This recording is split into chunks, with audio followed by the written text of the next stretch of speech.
I escaped from this hell of my life, and now I had to deal with the hell that was within, and that would be like the next part of my journey for I would say the 4 years. Welcome to the Holistic Being Podcast, a place where we unravel the intricate tapestry that binds us together. Join us as we embark on a transformative journey of self-discovery and collective growth.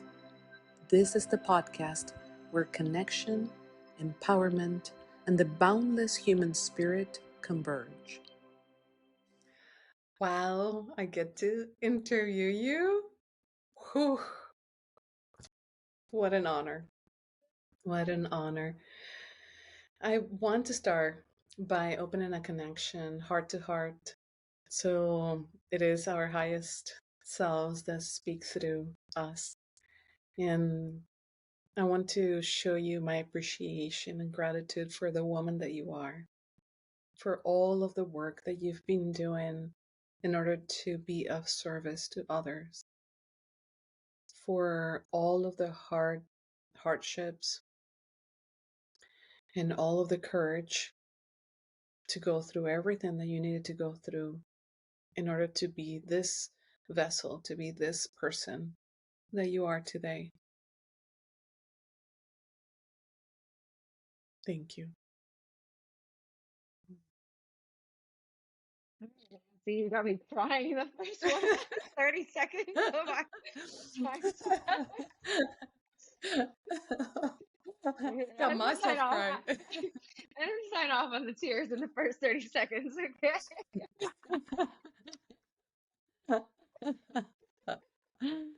Oh gosh.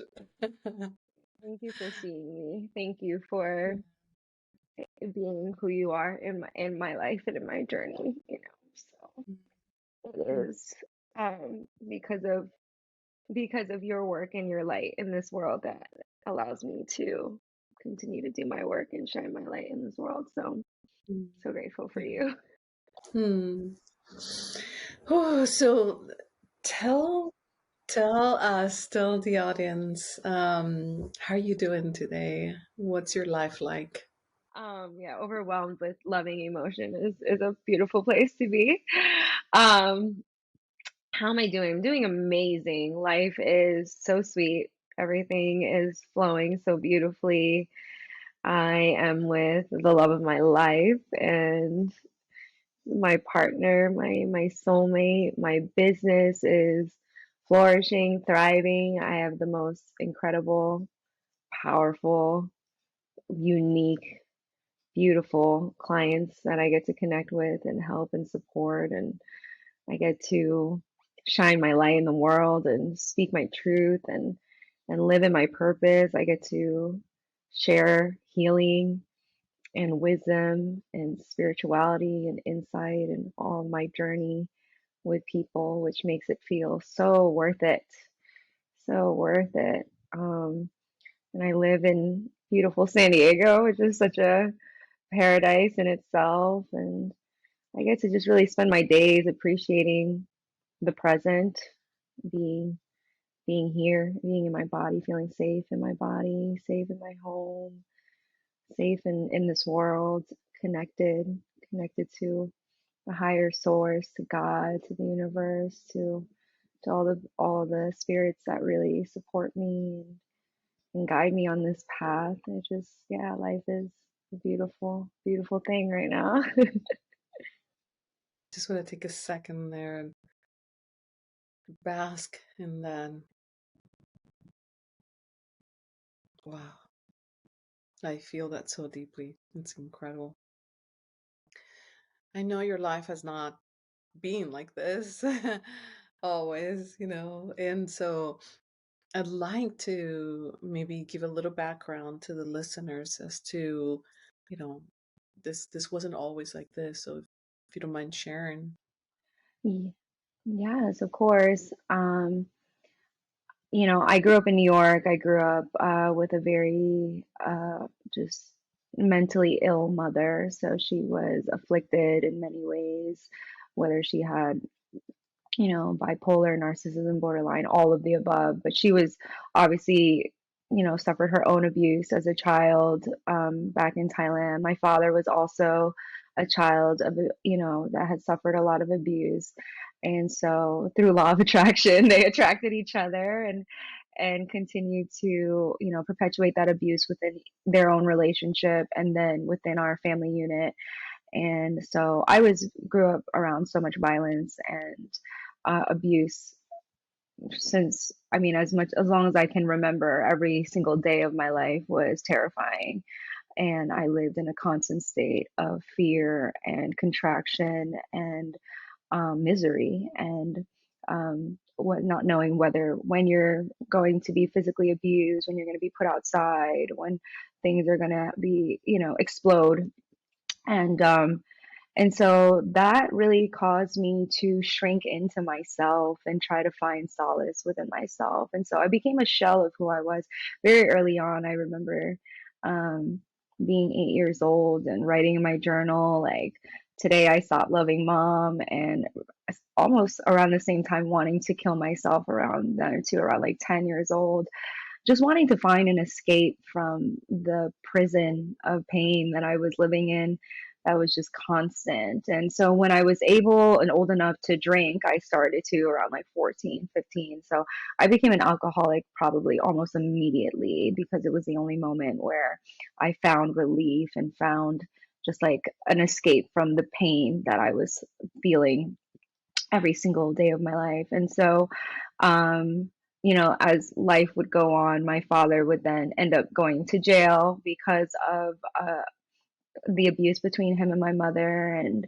uh, it was just such a traumatic experience to be, 16 and have your father in jail for attempted murder and then your mother just packing her stuff up in garbage bags and leaving and just being abandoned essentially to figure it out on my own. But part of, I think, why survivors are so resilient is because it is in those moments when we really have to find that strength to continue to carry on. And, I continue to reach for substances to just alleviate a lot of the pain and suffering I was carrying. So I became a drug addict pretty early on as well, first with marijuana, then it was cocaine and obviously other hard drugs, in which, I would continue to be a raging alcoholic all through college, but also part of, what I think is our survival mechanism is to also achieve, right? And so externally, I was achieving, right? I went to college, I got good grades, I got a job, I was doing the things, I moved back to New York City after college, was working, making tons of money and validating myself through what I was acquiring, on a material level, and taking vacations and buying bags and shoes and doing all the surface level things that I thought would fill the void in my soul, in my heart. And at this point, I had racked up a pretty uh, uh, large record of police arrests. I had been arrested many times, whether it was for first degree assault charges, a DWI, drug possession. Like, I was, anytime at that point I had gotten arrested, I kind of already knew the process. I was like, yeah, just process me so I can get out because I got things to do later. And so it became really dark as I continued to make a lot of money and have more freedom, but also had all these toxic habits. So, there were times where I had been drugged and I had been raped, and times where there were things that may have happened to me. I'm not really sure, because of just the situations that I was in, partying, drinking, staying out late and around really sketchy neighborhoods and sketchy places around some really unsavory people. And so I would say around the age of 20, at the age of 24, 25, I was again making a lot of money, but I was so depressed and I was in a little bit of like a drug hole where I didn't see the sun for about a year. I just, yeah, I would get up when the sun had already set, and I would stay up and party until the sun rises. And so it was about a year until I finally realized, like, okay, I need to find some other outlets of, because my life feels like it's deteriorating at this point. And at 26, I had what we call a dark night of the soul, but a mental breakdown in which I basically wanted to kill myself. I wanted to disappear. You know, I didn't want to live anymore. I didn't want to be here anymore. I looked around my life. I had everything I wanted, but inside I was miserable and I felt like I was dying. And I reached out to a shamanic healer in that moment of panic and fear of my safety. And this woman really held space for me. She invited me to come see her in Brooklyn. I went to see her all through, and everybody's like, "Why did you call?" I don't know. We just were following. You know, this is when God comes in and just starts to lead you on a path out of the darkness. And I worked with a shamanic healer for 6 months. We did a lot of energy work. At that moment, I actually didn't acknowledge myself as a child of abuse.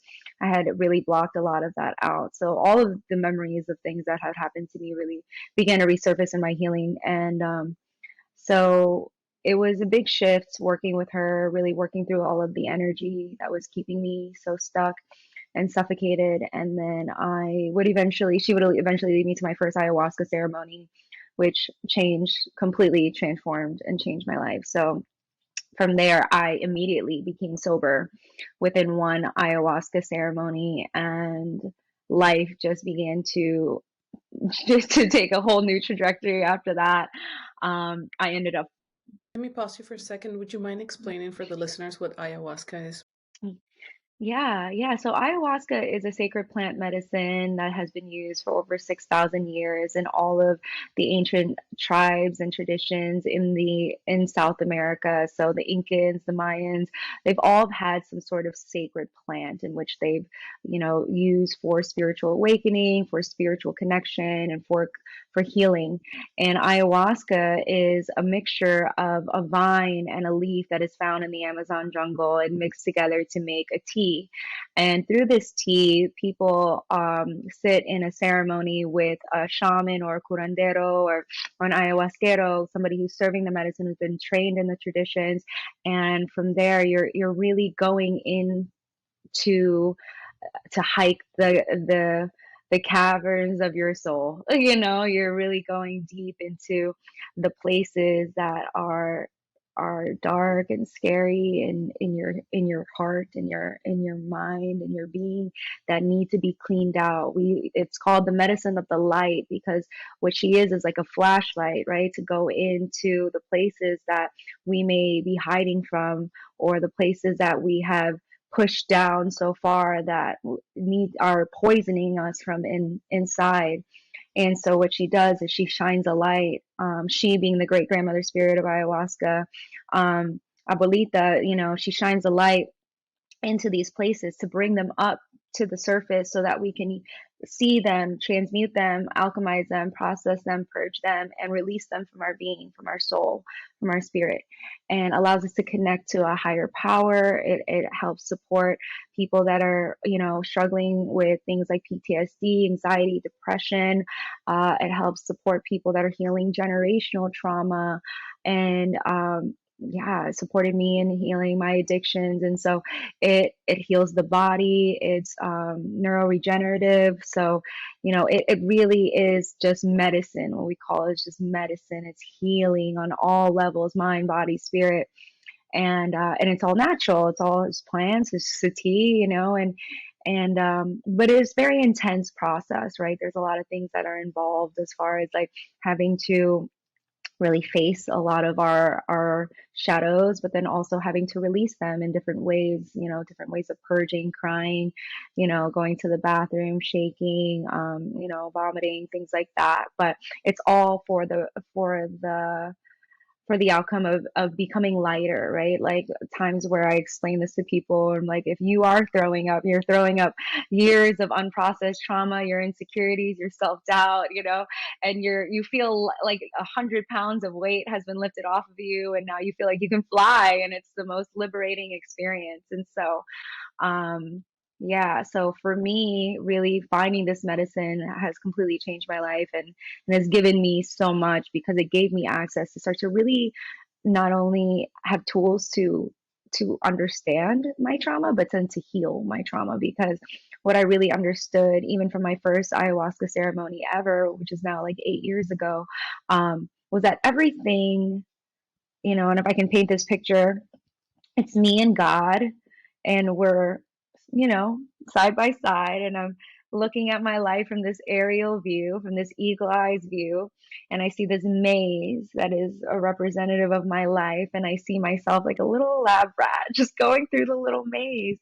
And God showed me that every single thing that I had experienced, my struggles, my challenges, my trauma, all the suffering I had experienced, was given to me intentionally so that I can overcome it, so I can transcend it, so I can become stronger from it. And from this place of wanting to take my life, feeling hopeless and feeling like I didn't matter, like my existence was, you know, an afterthought, I really began to have a deep, profound gratitude for my life, and the ways in which this higher power had been looking out for me, and that I was never alone in that process. And so it really gave me a new lease on life, and everything from there began to unravel pretty quickly. So from the first ayahuasca ceremony, the what happened after? Like, Yeah, so I mean, so funny, I would be at a bar and a girl would ask me, "Do you need a drink?" And I'm like, "I actually don't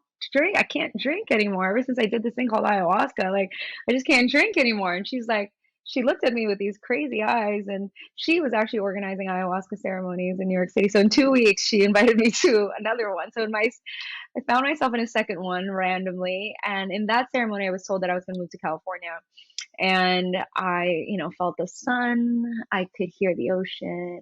I felt the sand in front of me. And I was like, that's a wonderful thought. And then I was also told that my relationship would have to end, which was very abusive at the time because, I was perpetuating the abuse I had experienced in my childhood. And I was like, I was resistant. I'm like, I don't want to leave this person. I love them, right? A week later, I got fired from my job. A week after that, me and my ex got into the biggest physical fight that like ended us. And then I had to find a new place to live. Within probably 3 weeks, I had an apartment in San Diego. I had a girl that was getting me furniture that signed the lease for us. I had, shipped my car, packed my stuff, like had enough money to get a flight. Everything was just alignment, just everything. The path was cleared for me to go. The easiest move of my life, and it was across the country.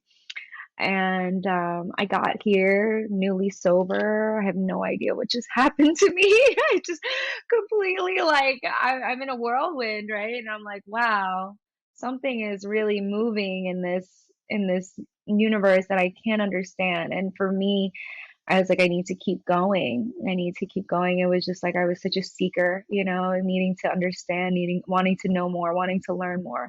Okay, like I was escaped from this hell of my life, and now I had to deal with the hell that was within, and that would be like the next part of my journey for I would say the 4 years of just being very underground and working a lot on my inner healing. I would go to Peru several times doing work in the Sacred Valley, doing work with different shamans in the jungle, and just finding all different types. Ayahuasca has many different strains and many different lineages and many different traditions. And although I had access to the medicine here in California, I was still looking elsewhere to learn more, to just be more informed, and yeah, I found a lot of different things, and answers and experiences, and a lot of healing through that process. But I mean, it was dark and it was hard and it was painful, and it was very private and intimate for me, which is why I really kind of fell off the face of the earth for a little bit when people are like, Diana moved out of New York City, and we didn't see her for another 4 years.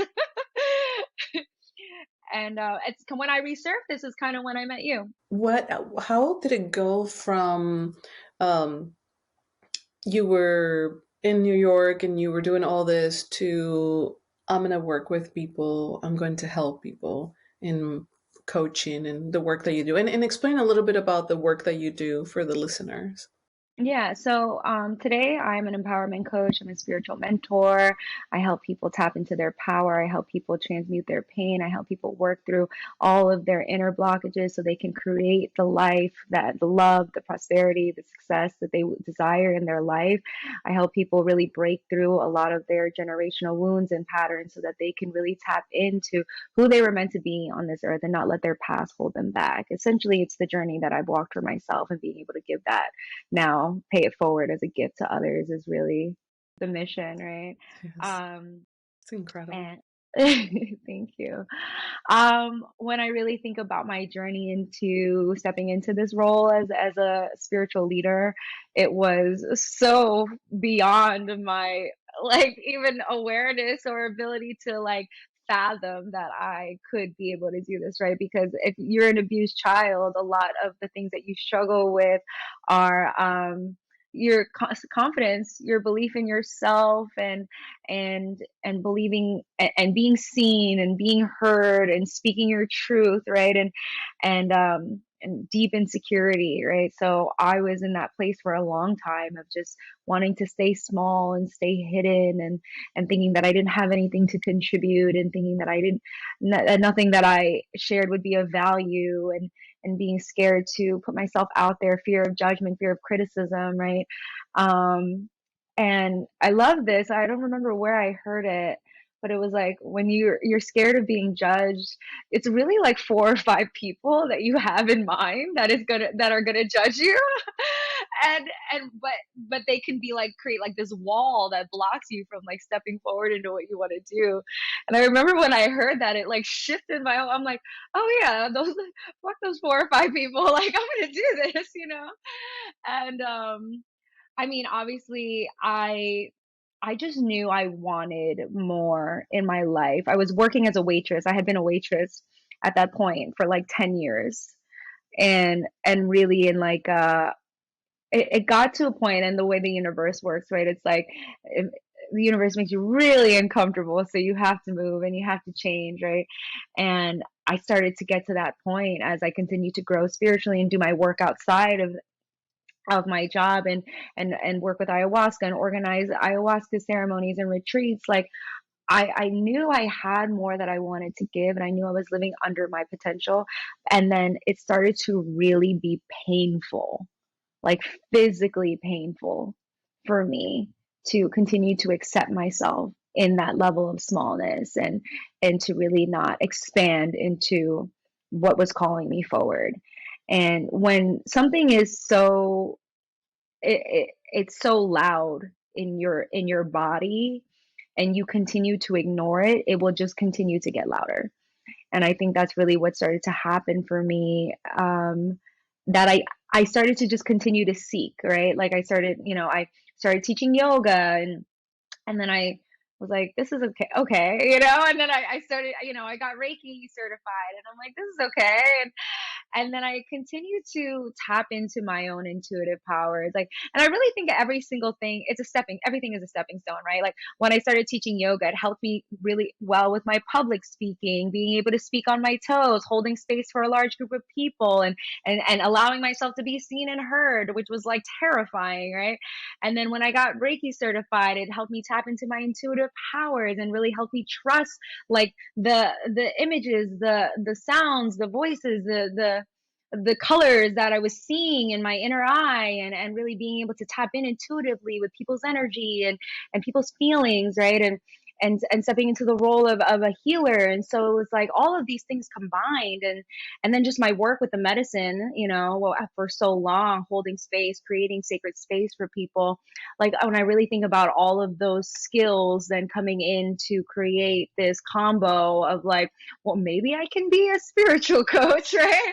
If I can just, and at that time's kind of when you and I connected, and then with my coach at the time, and many coaches that I've hired, and mentors that I've hired since then that really supported me in structuring what a business would look like, right? And building that audience and showing up to be of service in a way where it resonates, and really working on my energy and manifestation, and getting clear on who I wanted to help and what I wanted to help with, and really just showing up and trying, right? And then when I started to step into really, taking clients, and really working with people one on one, I'm like, man, I'm good at this. Like, and it was like, that's the thing with trying something new, right? Like, you don't know you're good until you're like in the field, right? And that's the thing why you always have to try, and why people get scared of trying. But you have to try, because I had to try all those things to be like, they're okay and they're not really for me, for me to start trying something else. And I'm like, wait, I'm really good at this, and like, I should keep doing this. And so, as I continued to grow, and my audience began to grow, and my clientele began to grow, and just yeah, it's been like a roller coaster that's kind of, it's taken me on a ride, really. Totally. And for the audience, Reiki is a modality, it's a Japanese modality where you channel life force through your hands, and you sort of put your hands over people's bodies to align the energies back to homeostasis and help the body heal itself. Um, and it's really incredible how the all of the skills that you have gained, but also in reality who you are, because it was your courage to step outside of your comfort zone. It was your courage to move and trust completely universal guidance. It was your courage to seek more beyond what you were comfortable with. And it was even the courage to let go of the beliefs that you were your purse, that you were the shoes, that you were whatever. Not that we're not allowed to buy nice shoes and nice purses and whatever, but the identification with the ego, and you completely dismantling that, and killing the ego. You didn't kill it, but you tamed it and understood in a way. And then educating yourself, expanding, getting mentorship, paying for coaching, for mentors to continue supporting you so you can show up authentically for others as well. And I remember in one conversation we've had is you saying that when you are doing this as a purpose, when you're doing the coaching, your work to serve others, that puts you in complete alignment. But when you forget, that's when things start sort of getting in the way. Do you remember a little bit about? Yeah, yeah. um when it's tricky stepping into living in service, serving a higher power, surrendering yourself as a vessel of light, and then also simultaneously living in this 3D world, operating a very structural masculine business, right? Having to pay taxes and deal with large amounts of money. And, it is walking a very fine line of essentially one foot in the ethereal, one foot in the spiritual, and one foot in here in the physical, and really having to integrate both parts of ourselves as humans, right? We have to live our human lives, and then we also have this other spiritual life that is also as real and as important. And I think sometimes when our human gets carried away in the numbers, and the profits, and the ego gets validated in the sales, and the clients, and the likes and the followers, and all that stuff, we start to get lost in the maze, right, of the mind, and what's really important. And I think part of what my spiritual practice is a constant reminder, pulling me back into what is the most important, which is me being a clear and clean vessel for light, and and love and compassion and healing to flow through. And it's when I'm in those places where I'm actually having the most success, but when I'm actually least attached to it. Yeah. When you say clean vessel, can you explain a little bit about like how do you do that for yourself? For me, it's like an everyday practice. It's kind of like keeping a clean body, right? Like every day you're going to wake up and brush your teeth and take a shower, hopefully, and do the things that are just kind of like a hygiene, right? Like our spiritual hygiene. Like how are you keeping yourself clean of other people's energies? How are you keeping yourself clean of other of projections and ego and judgment and all these things? And for me, it's constantly having a a meditation practice in the morning for an hour. I sit and I allow myself to purge anything that is not in alignment with me and what I'm trying to achieve here on this earth. And I mean, a lot of stuff, it's kind of like sorting and sifting through the mental garbage, right? Like, is this who I want to be? No, no. Is this something I want to continue to hold on to? No. Like, and it's just constantly like, oh wait, this is nice. I like this. I'm gonna keep this, right? Like, and it's like, and just really allowing yourself some space to evaluate, like, who am I being in a moment to moment, right? Because a lot of times when life gets busy and we get busy and we're moving fast, it's like we can be living unconsciously, reacting unconsciously, doing things unconsciously, and then even like in from a moment to moment, I can react unconsciously, and like a 30 seconds later I'm like, what was that? Like, why did I do that?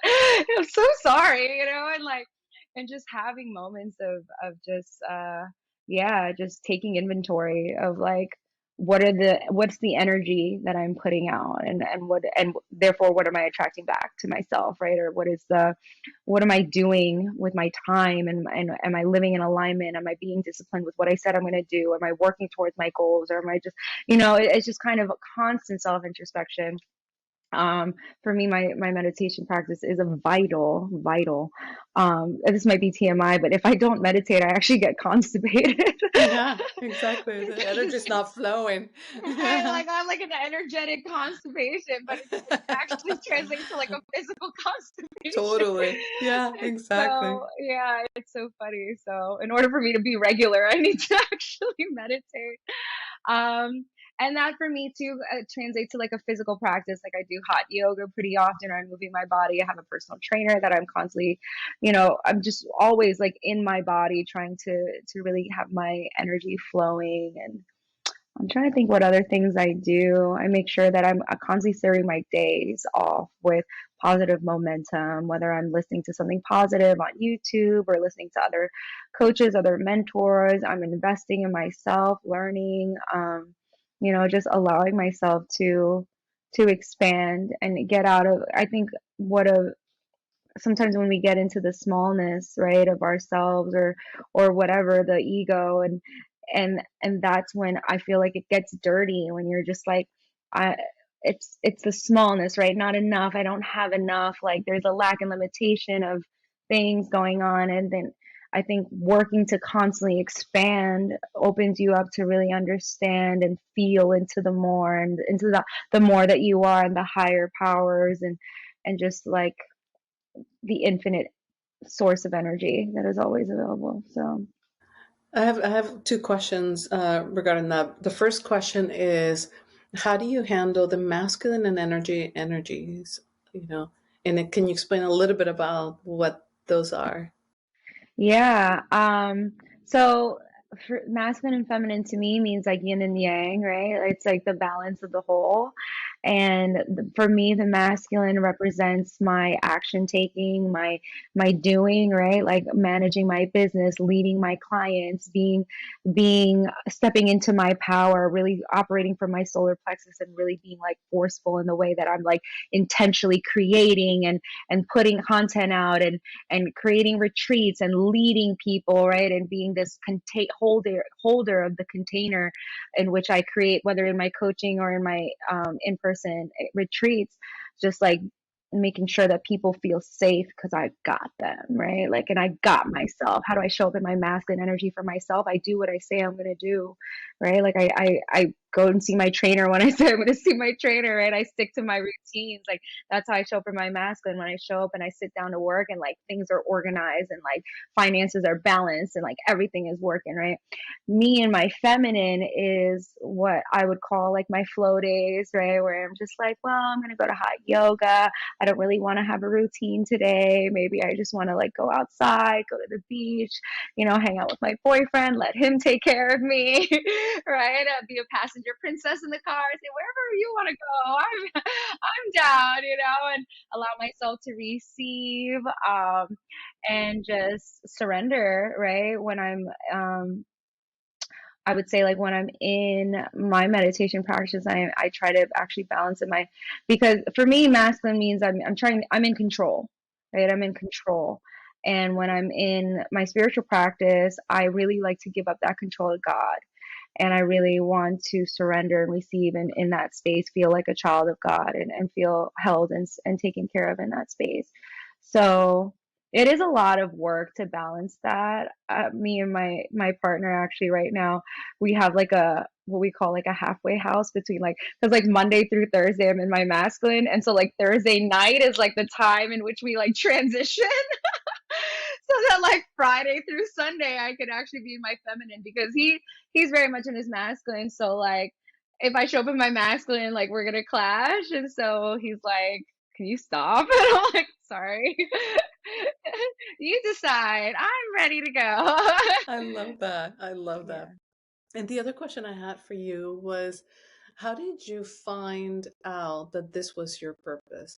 Was it like trial and error? What felt right? Or how did you come up to this?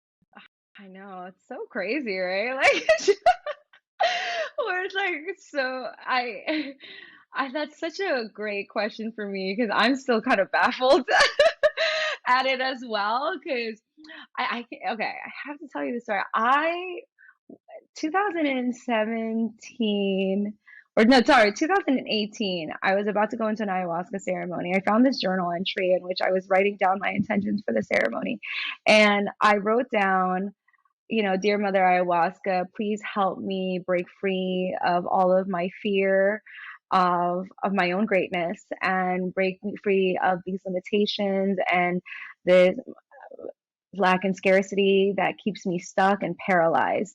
I want to show up and make an impact, and I want to be of service, and I want to share my heart and my light in the world, and I want to help people that have been suffering, the way that I was suffering before you helped me. I want to I want to lessen the suffering of others through my existence. And I had no idea what that meant, but I just knew that's what I wanted. Mm. I had no idea. I could have be a social worker. You know what I mean? Like, Yeah, I don't know, like, a I yoga don't know. instructor, or yeah. Yeah, do Hmm. acupuncture, right? Like, I don't know, right? I didn't know, but I just knew that's what I wanted. Within uh, that was 2018. She removed my partner, my codependent partner, from my life, and then sent me on that whirlwind for like a year and a half until I landed into what I would be now as a spiritual life coach, right?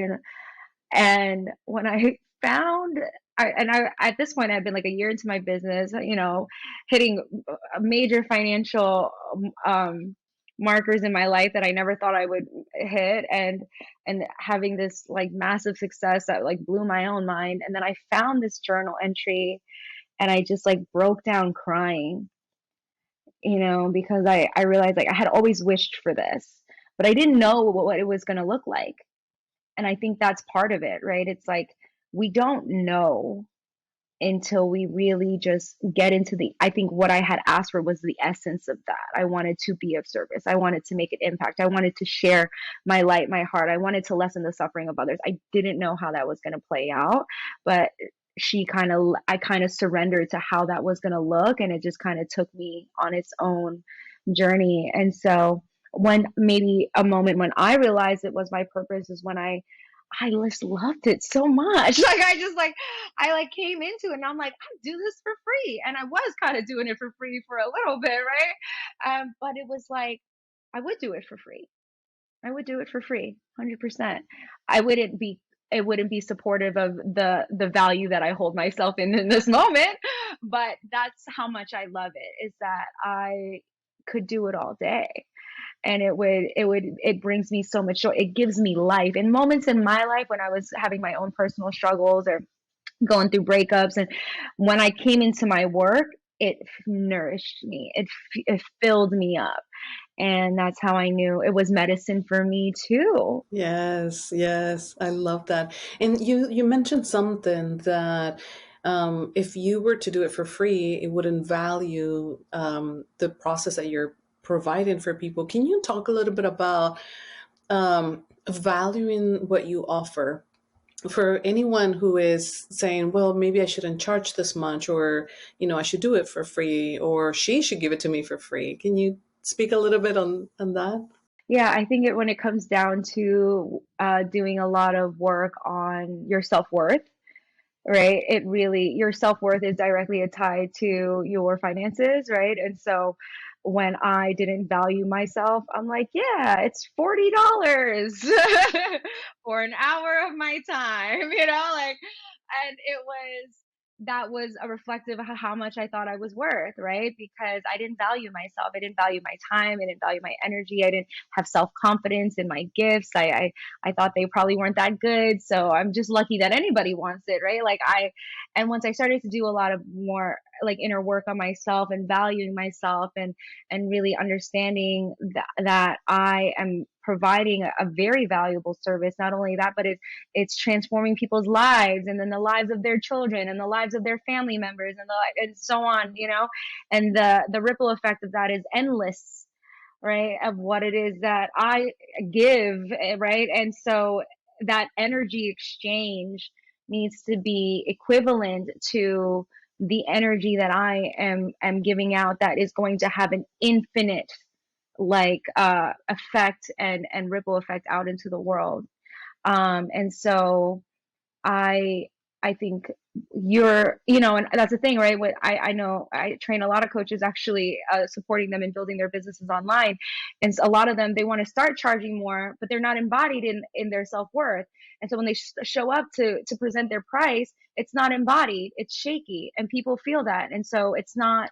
There's not going to be you can't close sales that way, right? And so, um, you've got to really be like anchored in who you are and the value of what you bring and your price, and from there you will meet the people that are also in alignment with that. And it's been a journey for me to really expand into knowing that about myself, as again, being a child of abuse, you're constantly working on your self-worth, and not attaching it to your results, and not attaching it to all this external validation, right? And really having to hold it in yourself, and that's definitely a practice as well. And I know you have a course or a training on, I think it was, or it is about attracting or mastering the finances, the energy.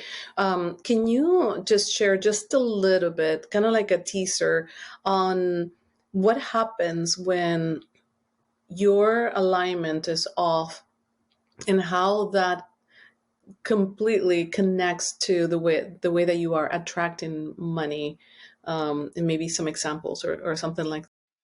Yeah, yeah. So it's my Quantum Wealth Masterclass, which is going to be out very soon. Yeah, for people to purchase.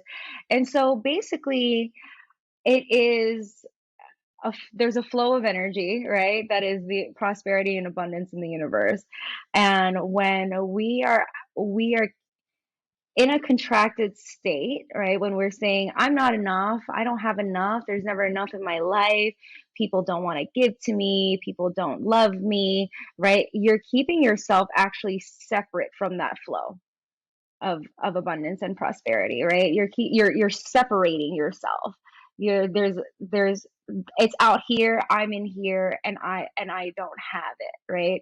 And so energetically you cut yourself off from the receiving in that way, right? And that can be there. That's a very small example, but it could be just like holding on to anger, right? Holding on to resentments, right? Holding on to the past and feeling victimized and feeling like people owe you something, like just really being in a place of just almost like you start to repel all the goodness away from you, right?